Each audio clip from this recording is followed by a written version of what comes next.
I'm Paul Rankin, professional chef and restaurateur. But now I'm putting my neck on the block as judge and jury in a formidable culinary showdown. 2 would-be chefs, 1 kitchen. That's too many. Hello, my name's Ruben. Hi, my name's Kirsty. And we've been married for 15 years. Rube, you left a big bit there. I don't need a supervisor, I get one to work. Be careful because you'll chop your finger off otherwise.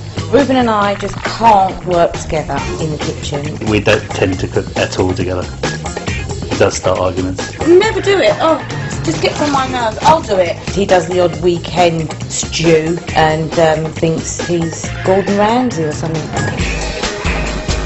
The rivalry between Kirsty and Ruben is unbelievable. I've noticed that they tend not to actually be in the kitchen together. Kirsty cooked a stew and they were arguing all night over who would stir it. If I was going to put any money on anybody to win this competition, it would be me. I'm definitely the better cook. All you have to do is look at him. What does it say? He's been fed well. Ooh, things are getting a bit heated.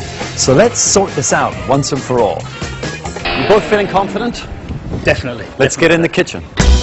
So what will you be cooking today, Kirsty? I'm doing Indian-style marinated lamb chops with ginger, garlic, Indian spices. Ruben? I'm doing pork meatballs in a spicy arrabbiata sauce. I think simple ingredients, made well, speak for themselves. Okay, you've got 1 hour, guys. Go. Sage, thyme, and basil all going into this? Basil is in the sauce, Yeah.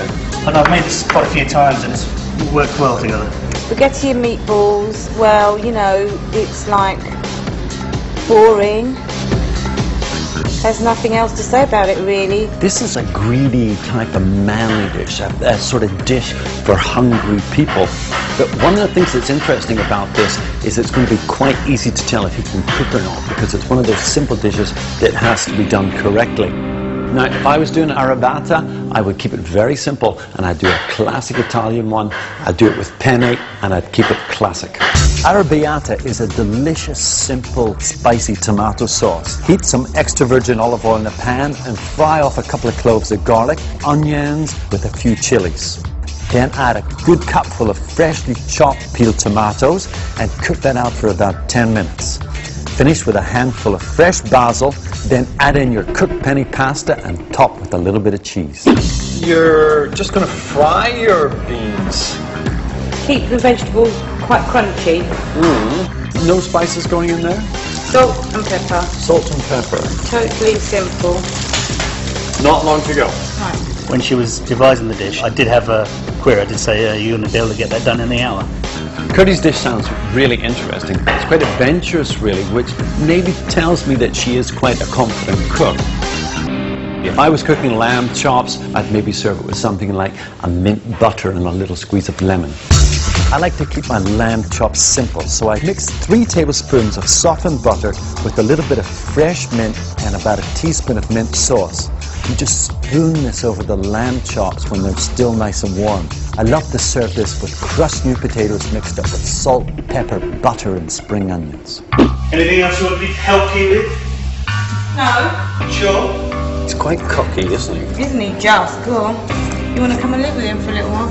Yeah. Great banter out there. I mean, they're great fun. Here, this recipe sounds really delicious. I mean, it sounds quite classic.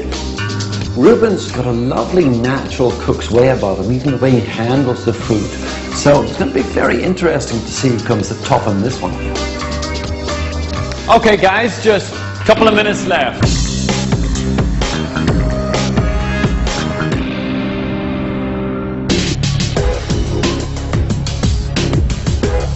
Let's hope it tastes good, huh? Well, I know it tastes good. Are you happy with that, Ruben? I'm confident that the ingredients in there will speak for themselves. Kirsty, what do you think of it? Yeah, looks good. Looks good. And it is obviously the taste that matters.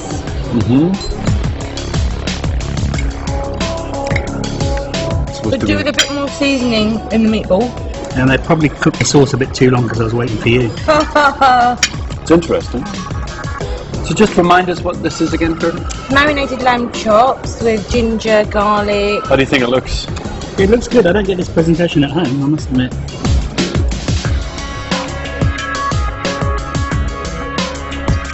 So Ruben, how's Kirsty done? there is an underlying flavour which is kind of taking over everything. What's the flavour that's overpowering? I don't know. There's not overpowering. You know all my favourite flavours. You know all the ingredients that I use. How come you My don't? knowledge of Indian spices isn't as great as other spices, so I can't really pinpoint what the flavour is. Are you sure you haven't put anything in my lamb chops and tried to sabotage them? No, I don't need to. Pretty, who do you think's the better cook? Definitely me.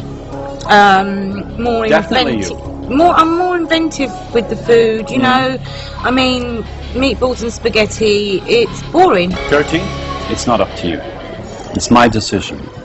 Ruben, your spaghetti was under-seasoned. Definitely under-seasoned. Your meatballs were not tough, but they were hard.